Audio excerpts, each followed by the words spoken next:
बिस्मिल्लाहिर्रहमानिर्रहीम। अस्सलाम वालेकुम नाज़रीन, आप यूट्यूब चैनल देख रहे हैं। मैं इमरान खान हूँ। सबसे पहले साबिक़ वज़ीर आज़म इमरान खान साहब का स्टेटमेंट देख लेते हैं। और इस बयान में इमरान खान साहब ने एक दो चीज़ें पहली मरतबा कही हैं। ये चीज़ें जब आपके सामने आएंगी तो आपको आइडिया हो जाएगा कि टेम्परेचर किस तरफ जा रहा है।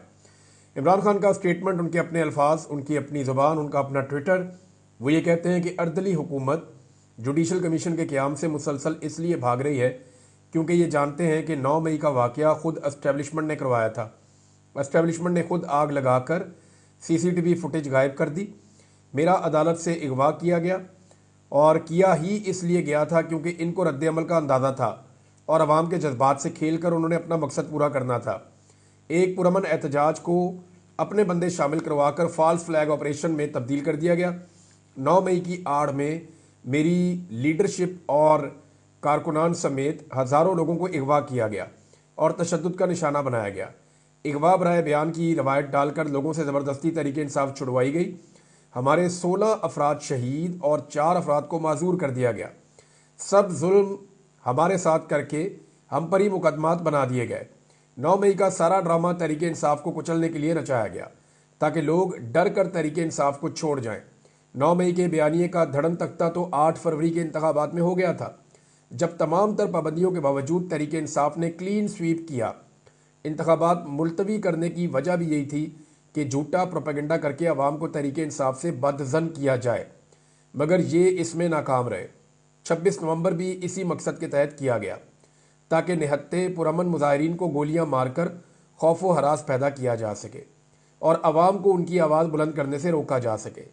26 नवंबर को हमारी कॉल मुल्क में जमहूरी इक़्तिदार की बहाली के लिए थी, मगर इस पर सीधे फायर खोल कर अवामी खून से इस हुकूमत और एस्टेब्लिशमेंट ने अपने हाथ रंग लिए। 26 नवंबर तहरीक इंसाफ को कुचलने की दूसरी कोशिश थी। कठपुतली हुकूमत ने जमहूरियत पर कारी ज़रबें लगाकर अवाम से बुनियादी इंसानी हकूक मुकम्मल तौर पर छीन लिए हैं। पीका तरमीमी एक्ट इसी सिलसिले की एक कड़ी है। पहले आज़ाद मीडिया का गला घोंटा गया, अरशद शरीफ का कत्ल किया गया, सहाफ़ियों को अगवा किया गया, उनको तशद्दुद का निशाना बनाया गया और सोशल मीडिया पर पाबंदियाँ आयद की गईं। अब फार्म 47 असम्बली ने आज़ादी इजहार राय पर कदगन के लिए काला कानून मंजूर कर लिया है। सियासी इख्तलाफात को दबाने के लिए पीका कवानीन में तरामीम की गई है। इसकी जितनी मजम्मत की जाए उतनी कम है। आज़ाद अदलिया, कानून की हुक्मरानी और आज़ादी इजहार राय के बगैर जमहूरियत पनप नहीं सकती। इस जाली असम्बली ने सवाए जमहूरियत पर हमले के कवानीन मंजूर करने के और कुछ नहीं किया। फिर चाहे वो 26वीं आइनी तरमीम की मंजूरी हो या पीका तरामीमी एक्ट हो, 26वीं आइनी तरमीम का मकसद chief of the army staff की एक्सटेंशन था और इनको ये खौफ था कि अदलिया आज़ाद हुई तो इलेक्शन फ्रॉड सामने आ जाएगा। यानी वो कह रहे हैं दो तरफा था। एक तरफ आर्मी चीफ की एक्सटेंशन कर दी थी 26वीं आइनी तरमीम के बाद, और क्योंकि फिर वो जब भी उसको चैलेंज किया जाएगा तो मामला जाएगा आइनी बेंच के सामने, और दूसरा उनको अपने इलेक्शन फ्रॉड का भी पता था कि अगर ये मामला भी खुलेगा तो ये भी जाएगा आइनी बेंच के सामने। लिहाजा अपना ही एक आइनी बेंच बना लेते हैं जहां ये मामला जो है वो निबट जाया करेंगे। इमरान खान साहब ने कहा कि इलेक्शन फ्रॉड सामने आ जाएगा। अपने ज़ाती फ़वाइद के लिए अदलिया की खुद मुख्तारी को सलब कर लिया गया। 8 फरवरी को मुल्क भर में यौम स्याह मनाने की तैयारी की जाए। इस दिन अवामी मैंडेट छीन कर 1971 की याद ताज़ा की गई। स्वाबी में खैबर पख्तूनख्वा और शुमाली पंजाब के लोग इकट्ठे होकर एहतजाज करें। दीगर इलाकों के अफराद अपने अपने शहरों में एहतजाजी मुजाहरे करें। पूरी दुनिया में ओवरसीज़ पाकिस्तानी भी इस दिन अपनी आवाज़ बुलंद करें। और ओवरसीज़ पाकिस्तानियों से एक बार फिर मुतालबा करता हूँ कि तरसीलात ज़र का बाइकआउट जारी रखें। इस हुकूमत ने सवाए जमहूरी इक़्तिदार की पामाली के कुछ नहीं किया। इनको तरसीलात ज़र भेजना इनके हाथ मजबूत करने के मुतरादिफ है, जो आपकी ही गर्दन दबोच रहे हैं। हम जमहूरियत की बहाली के लिए पाकिस्तान में मौजूद तमाम सियासी जमातों से रब्ता करेंगे। अपनी जमात को हदायत करता हूँ कि दीगर जमातों से इस मकसद के तहत रवाबित को तेज़ करें ताकि जल्द अज जल्द अवाम को जमहूरियत की आड़ में नाफिज इस डिक्टेटरशिप से निजात मिल सके। अली अमीन गड्डापुर पर बतौर वज़ीर आला गवर्नेंस का बहुत दबाव है, लिहाजा हमने फैसला किया है कि जुनेद अकबर खान, जो हमारे दरीना साथी और कारकुन हैं, उनको तहरीक इंसाफ खैबर पख्तूनख्वा का सदर मुंतखब कर दिया जाए और तंजीमी उमूर उनके हवाले कर दिए जाएँ। ये जनाब इमरान खान साहब का स्टेटमेंट है। इमरान खान साहब के जो नए फैसले हैं ना, जो उन्होंने अब किए हैं, स्पेशली जुनेद अकबर खान को लगाना, इससे एक बात तो बड़ी साफ नज़र आ रही है, वो ये नज़र आ रहा है कि पाकिस्तान तहरीक इंसाफ एहतजाजी सियासत और लॉन्ग मार्च वाली हिकमत अमली की तरफ बड़ी तेज़ी से बढ़ रही है। यानी अब फैसले जो हैं वो अब मुज़ाकरात के अंदर नहीं होने। इमरान खान साहब ने दोबारा ये फैसला कर लिया है, या पाकिस्तान तहरीक इंसाफ के अंदर ये सोच पैदा हो गई है कि फ़ैसले अब मैदान में ही होंगे या सड़क के ऊपर ही होंगे। लिहाजा उन्होंने सूबाई हुकूमत को अलग कर दिया जो पार्टी है उसकी सियासत को। यानी सियासत और एहतजाज और ये सारी चीज़ें तो पाकिस्तान तहरीक इंसाफ ने करनी है। अब सूबाई हुकूमत जो है उसको मिलना पड़ता है कभी मोहसिन नकवी से, कभी वज़ीर आज़म से, तो वो बड़ा अजीब सा इम्पैक्ट आता है। लिहाजा यहाँ पे जो पार्टी चलाएंगे वो जुनैद अकबर साहब चलाएंगे, और जुनैद अकबर साहब को ज़्यादा नुकसान ना पहुँचाया जा सके। अब वो पब्लिक अकाउंट कमेटी के चेयरमैन भी हैं, उनके पास एक आईनी ओहदा भी है, लिहाजा वो बड़ी दिलेरी के साथ अपना काम कर सकेंगे। उनके लिए कुछ चैलेंजेस हैं। नंबर एक तो जुनैद अकबर साहब को फौरी तौर पे वो डाटा देना चाहिए जो इनके अफराद लापता हैं 26 नवंबर से। देखिए, बहुत सारे लोग ये कहते हैं कि जितने लोगों को गोलियां लगी हैं, जो लोग अभी तक दफनाए गए, ये वो सारे लोग हैं जिनको दिन के टाइम स्नाइपर से मारा गया था। रात के वक्त जब अंधाधुंध फायरिंग हुई तो उसके बाद तो कोई वहाँ मौजूद ही नहीं था। और जो लापता अफराद हैं, तहरीक इंसाफ के बकौल अब भी 30 से 40 लोग वो कहते हैं हमारे लापता हैं। इमरान खान साहब ने एक कमेटी भी बनाई, लेकिन अभी तक तहरीक इंसाफ बाकायदा तस्वीरें, नाम, ID कार्ड नंबर, उनकी फैमिलीज के इंटरव्यू और उनके इलाके के हवाले से तफसीलात फराहम करने में नाकाम रही है। क्योंकि ये मामला जो है वो सूबाई हुकूमत के पास था। इमरान खान साहब ने एक कमेटी बनाई, वो भी उन्हीं के मरहून मिन्नत थी। अब पार्टी के अंदर जुनैद अकबर साहब को एक बड़ा अहम ओहदा मिला है, खैबर पख्तूनख्वा के वो सदर बने हैं पार्टी के। लिहाजा जो लोग लापता हो गए हैं उनका डाटा खैबर पख्तूनख्वा से अब प्रोवाइड करना जुनैद अकबर साहब की जिम्मेदारी, उनको ये करना चाहिए अपनी कमेटी के साथ मिलकर। इमरान खान साहब ने जो कमेटी बनाई थी उस पर अभी तक कोई जवाब नहीं आया और अभी तक कोई काम नहीं हुआ। लिहाजा ये काम अब जुनैद अकबर साहब को करना पड़ेगा। समी इब्राहिम साहब और मुईद पीरजादा साहब दोनों ने एक ही जैसी बात की है, दोनों का एक ही जैसा दावा है। उन दोनों का ये कहना है कि बुशरा बीबी की जो गिरफ्तारी हुई है इसके पीछे अली अमीन गंडापुर साहब का हाथ है, और इमरान खान साहब को इस बात का एहसास भी हो गया है, और इमरान खान साहब इस वजह से शायद खाइफ भी हैं। ये बात दोनों सीनियर जर्नलिस्ट हैं उन दोनों ने की है। अब जो एक और गिरफ्तारी है वो आजम सवाती साहब की, उसके बारे में भी यही कहा जाता है। और जो इंतज़ार पंजूथा साहब हैं उनकी गिरफ्तारी के बारे में भी यही कहा जाता है कि उनके ऊपर भी जो बिजली गिरी है वो अपनों ने गिराई है, और उनके साथ भी जो जुल्म सितम हुआ उसके पीछे अपने ही मौजूद थे। अभी पार्टी में बड़ी गंभीर खामोशी है इन चीज़ों को लेकर, लेकिन आने वाले दिनों में चीज़ें आगे बढ़ेगी। जुनैद अकबर को आपने अंडर एस्टिमेट नहीं करना नाज़रीन, वो करना भी नहीं चाहिए, किसी भी आदमी को नहीं करना चाहिए। इतना बड़ा ओहदा मिल जाएगा एक पार्टी के अंदर, इतनी बड़ी आवाम की तादाद है, और खैबर पख्तूनख्वा में तो ये पार्टी का तोती बोलता है, तो वहाँ का जो सदर बनेगा वो लाजमी बात है वो एक ताकतवर लीडर के तौर पे उभरेगा। जुनैद अकबर के बारे में इमरान खान साहब ने एक दिन कहा था, पुराना मैं एक क्लिप देख रहा था, कि जुनैद अकबर की एक कमज़ोरी है कि ये शरीफ आदमी है। तो मेरा जो पूरी ज़िंदगी का तजर्बा है ना, मैंने एक चीज़ सीखी है अपनी ज़िंदगी में कि शरीफ आदमी से पंगा नहीं लेना चाहिए, क्योंकि उसकी शराफत उसका हथियार होती है। जिस दिन शरीफ आदमी से ज़्यादा पंगा लिया और वो टेढ़ा हो गया ना और वो चल पड़ा, फिर तो शरीफ आदमी के पास ना फिर रिवर्स गियर नहीं होता, वो फिर सीधा ही चलता है। क्योंकि शरीफ आदमी की सारी ज़िंदगी की प्रैक्टिस होती है सीधा सीधा चलना, उसके बाद बैक गियर होता ही नहीं है, उसने फिर वापस नहीं जाना। लिहाजा शरीफ आदमी को छेड़ने के लिए तो बुजुर्ग भी मना करते हैं और समझदार लोग भी मना करते हैं, सियाणे, कि शरीफ आदमी को नहीं छेड़ना चाहिए। तो जुनैद अकबर वो शरीफ आदमी है जिसको बहुत छेड़ा गया है, लेकिन इसके बावजूद वो डट कर खड़ा रहा, हत्ता कि उसकी अपनी पार्टी के अंदर भी उसके खिलाफ मुखालफत हुई। लेकिन जुनैद अकबर को ये ओहदा मिलने के बाद पाकिस्तान तहरीक इंसाफ के अंदर बहुत सारे लोगों को उम्मीद बनी है कि इमरान खान साहब दोबारा से एक एक्टिव पॉलिटिकल सिनेरियो बना रहे हैं पाकिस्तान तहरीक इंसाफ के अंदर, पंजाब में भी और खैबर पख्तूनख्वा में भी। पंजाब में जैसे ही उनका नाम आया आलिया हमदा साहिबा का, तो उनकी एक्टिविटीज़ भी शुरू हो गई और उन्होंने रावलपिंडी में एक मीटिंग भी की है। और अब जो 8 फरवरी के हवाले से इमरान खान साहब का पैगाम है कि एक एहतजाजी दिन मनाया जाएगा, यौम स्याह मनाया जाएगा। पूरी पार्टी 8 फरवरी की तैयारी कर रही है। 8 फरवरी को पाकिस्तान तहरीक इंसाफ एक मोमेंटम पकड़ेगी और इस मोमेंटम को उन्होंने आगे लेकर जाना है। अब देखना यह है कि क्या 8 फरवरी को दोबारा से पाकिस्तान की हुकूमत उसी तरह कंटेनर लगाएगी, उसी तरह आंसू गैस चलाएगी, उसी तरह रबड़ बुलेट चलाएगी, उसी तरह लोगों की चादर और चार दीवारी का तकद्दुस पामाल करेगी, उसी तरह खवातीन और बच्चों को हिरासा करेगी, या जो बाइडन के जाने के बाद पाकिस्तान की हुकूमत की पॉलिसी बदल जाएगी। ये टेस्ट आपको 8 फरवरी को पता चल जाएगा कि पाकिस्तान का जो रिजीम है इस वक्त, एस्टेब्लिशमेंट और हुकूमत का जो गठजोड़ है, ये क्या करता है, या मिलिट्री बैक्ड गवर्नमेंट जो है पाकिस्तान में, ये किस तरह से अब 8 फरवरी के मामले में पाकिस्तान तहरीक इंसाफ को कुचलने की कोशिश करती है। बहरहाल जिस तरह इन्होंने साहबजादा हामिद रजा साहब के मदरसे के ऊपर अटैक किया है, वो अटैक असल में जो मुज़ाकरात हो रहे थे उनके ऊपर एक ड्रोन हमला साबित हुआ है।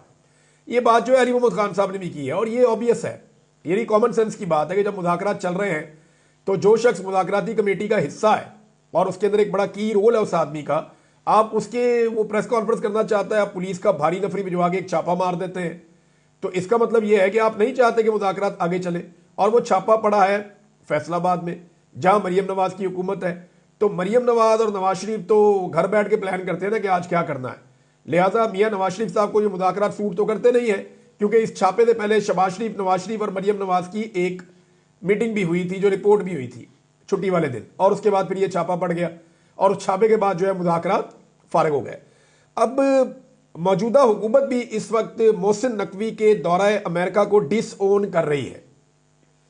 देखिए, मोहसिन नकवी की जो नाकामी है वो तो आलमी मीडिया की जीनत भी बन गई है, वॉइस ऑफ अमेरिका की रिपोर्ट भी आ गई है, बहुत सारे जो जर्नलिस्ट हैं, सीनियर गैर मुल्की सहाफ़ी, वो भी इसके ऊपर बात कर रहे हैं कि ये कैसा वज़ीर दाखिला है जो एक मिशन पे आया अमेरिका में और जिस आदमी को वो मिलता है मिशन उल्टा हो जाता है और वो आदमी इसके मुखालिफ के साथ खड़ा हो जाता है।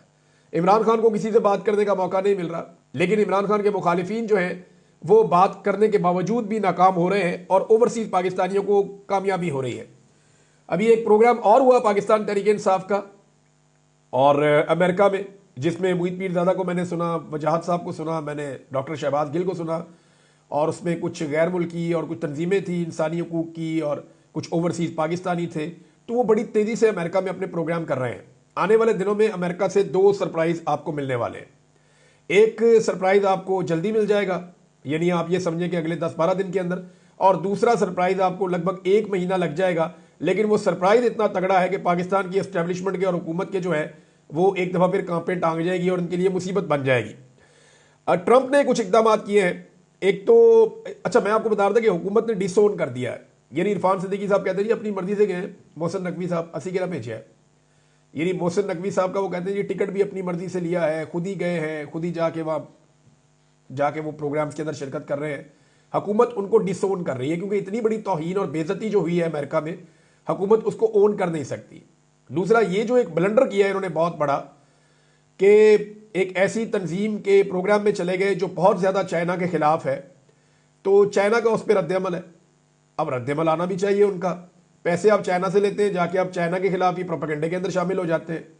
अब पाकिस्तान का दफ्तर खारजा कह रहा है जी गलती से चले गए, लेकिन बात यह है कि मोहसिन नकवी को जो लोग लेकर गए थे उनके खिलाफ एक इंक्वायरी होनी चाहिए, उन लोगों को नौकरियों से निकालना चाहिए, उन लोगों को उधर से पाकिस्तान वापस बुलाकर उनकी सरजनिश होनी चाहिए, उनको OST करना चाहिए।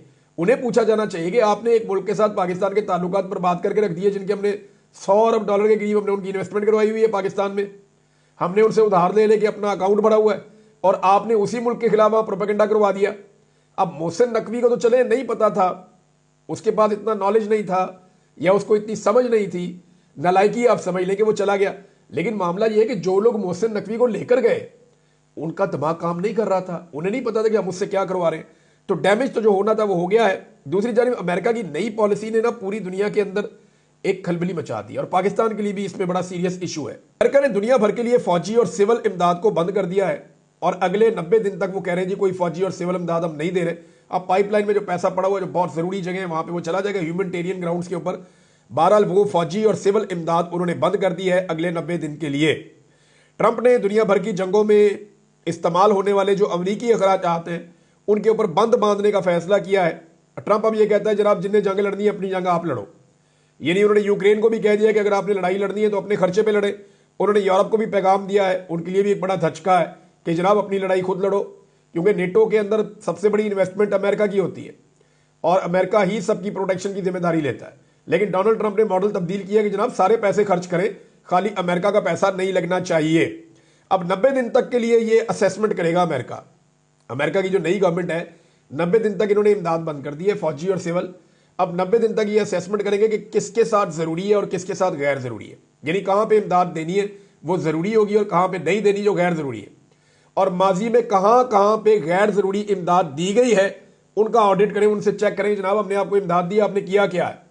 अच्छा, इसमें यूक्रेन भी शामिल है, इसमें और भी कुछ मुल्क शामिल हैं, और इसमें पाकिस्तान भी बदकिस्मती से शामिल है कि पाकिस्तान को भी अमेरिका ने बहुत इमदाद दी है। ये सवालात पाकिस्तान से भी उठ सकते हैं। अब पाकिस्तानी जो इस वक्त रजीम है, हुकूमत है, उसको फौरी तौर पर यूरोप और अमेरिका में अपना इमेज बहुत जल्दी बेहतर करना पड़ेगा ताकि उनकी इमदाद बहाल हो सके, क्योंकि अगर इमदाद बहाल ना हुई तो पाकिस्तान का बड़ा नुकसान होगा। पाकिस्तान इस वक्त अमरीकी इमदाद का मोहताज है और पाकिस्तान को ये इमदाद चाहिए, अगर नहीं मिलती तो पाकिस्तान को डैमेज होगा। अब डिपेंड करता है कि पाकिस्तानी हुकूमत इस मामले को कैसे डील करती है। तहरीक इंसाफ नाजरीन आज के दिन में कुछ व्हाइट पेपर जारी करने जा रही है और एक हफ्ते के अंदर अंदर वो एक डॉक्यूमेंट्री लेकर आ रहे हैं कि रजीम चेंज ऑपरेशन के बाद से लेकर अब तक क्या हुआ, मीडिया के साथ क्या हुआ, सियासी कारकुनों के साथ क्या हुआ, पाकिस्तान तहरीक इंसाफ के साथ ओवरऑल क्या हुआ, किस तरह से इलेक्शन करवाया गया, किस तरह से 9 मई हुआ, किस तरह से 26 नवंबर हुआ। तो वो एक कंप्रीहेंसिव किस्म की डॉक्यूमेंट्री बना रहे हैं और जब ये डॉक्यूमेंट्री बन जाएगी तो ये इंसानी हकूक की तंजीमों को बुलाकर एक इजलास करने वाले हैं इस्लामाबाद में, और इन तमाम तंजीमों के हवाले किया जाएगा इस डॉक्यूमेंट्री को, ना सिर्फ पाकिस्तान में बल्कि पाकिस्तान के बाहर भी, जिसके लिए इमरान खान साहब ने एक 15 रुकनी कमेटी बनाई है। मेरी इंफॉर्मेशन के मुताबिक 1-2 लोगों ने मुझे बताया कि इसमें मजीद लोग भी शामिल किए जाएंगे, क्योंकि इसमें अभी यूरोपियन चैप्टर जो है पाकिस्तान तहरीक इंसाफ का वो मिसिंग है, इसमें कनाडा मिसिंग है, इसमें जो है वो ऑस्ट्रेलिया, जापान और बहुत सारी जगहों पे जो लोग हैं उनको भी एक्टिवेट किया जाएगा और उनको भी शामिल किया जाएगा। जितनी बड़ी कमेटी होगी उतनी इफेक्टिव होगी, उतना तेजी से काम करेगी और ये अपने अपने मुल्क में जितने वहाँ पे पॉलिटिशियंस हैं या बड़े ग्रुप हैं या इंसानी हकूक की तंजीमें हैं, ये उन सब के साथ शेयर की जाएगी डॉक्यूमेंट्री। तफसीली काम हो रहा है डॉक्यूमेंट्री के ऊपर और आने वाले दिनों में आप ये चीज़ देख लेंगे। जो आलमी तंजीमें हैं उन्होंने भरपूर आवाज़ उठाना शुरू कर दी है। जो पीका ऑर्डिनेंस पाकिस्तान में लाकर अभी नाफिज किया गया, लेकिन ये ऑर्डिनेंस तो वही है, मैं हमेशा से सख्त कवानीन का हामी रहा हूं, लेकिन कवानीन बनाए ना, आप 2 नंबरी तो ना करें। ये तो कानूनी नहीं है, ये तो इन्होंने अजीबोगरीब काम कर दिया, पकड़ के सांस लेने पर इन्होंने पाबंदी लगा दी है और इसका जो इतलाक है वो भी इनकी मर्जी से होगा। यदि दिल कर रहा है उसको पकड़ना है तो कोई भी बहाना लगा के उसको उठा लेंगे और वो बंदा बेचारा बेल भी नहीं करवा सकेगा। इनका पूरा का पूरा सिस्टम ये रकमाल बनाने जा रहे हैं, किसी अदालत में भी आपको रिलीफ नहीं मिल सकता।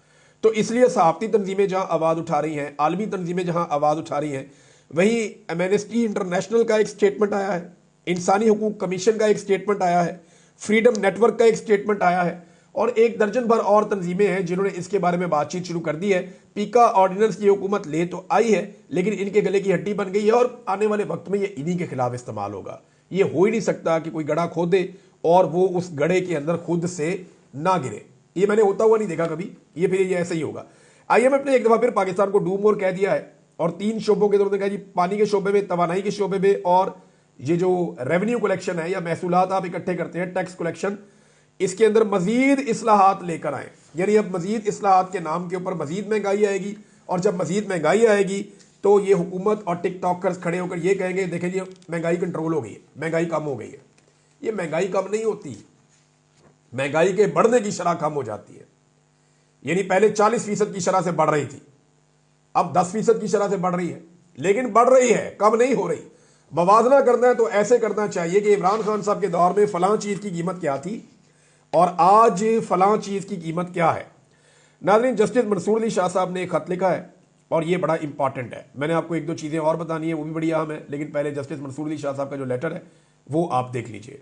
जस्टिस मंसूर अली शाह साहब का रजिस्ट्रार के खिलाफ तौहीन अदालत केस में इंट्रा कोर्ट अपील के बेंच पर एतराज़ आ गया है। उन्होंने जजेस कमेटी को खत लिख दिया है। जस्टिस जमाल मंदोखेल और जस्टिस मोहम्मद अली मजहर आईनी कमेटी का हिस्सा हैं। आईनी कमेटी ने ही हमसे मुंतकिल होने वाला केस अपने पास लगाया था, यानी जिनके खिलाफ केस किया है वही क्या अपना केस सुनेंगे। ये जनाब जस्टिस मंसूर अली शाह साहब ने एक लेटर लिखा, लेकिन सवाल ये पैदा होता है कि जस्टिस मंसूर अली शाह साहब को फिर तौहीन अदालत का नोटिस तो उन्हें भेजना चाहिए था जिन्होंने जुडिशल ऑर्डर की खिलाफ वर्जी की थी।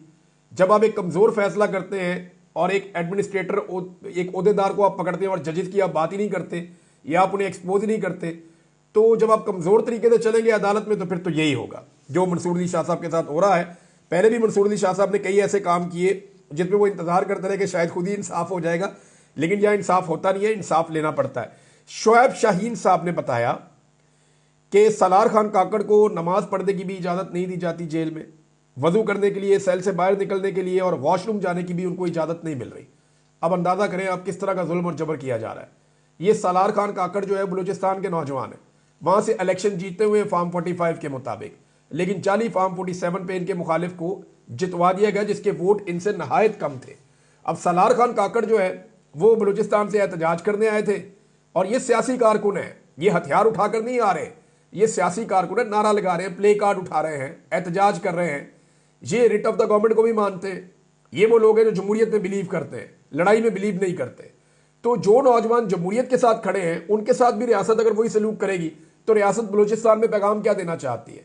सालार खान काकड़ को बिला वजह जो है वो निशाना बनाया जा रहा है, टारगेट किया जा रहा है, क्योंकि इन्हें आइडिया है कि बलूचिस्तान में मकबूल आदमी है और वहां पे ये अगली मरतबा भी इलेक्शन जीतेंगे और ये बलूचिस्तान के अंदर तहरीक को आगे लेकर जाएंगे, लिहाजा इनको निशाने इबरत बनाने की कोशिश की जा रही है। एक और गवाही आ गई नादरीन, आफ्ताब शेरपाव, उन्होंने कहा जी इमरान खान के खिलाफ अदम एतमाद लाना सबसे बड़ी गलती थी, अब उसका मुकाबला कैसे किया जाए किसी को कुछ समझ नहीं आ रही, अनकंट्रोलेबल हो चुका। अब तक के लिए इतनी, अपना ख्याल रखिएगा, अपने इस चैनल का भी। अल्लाह हाफिज़।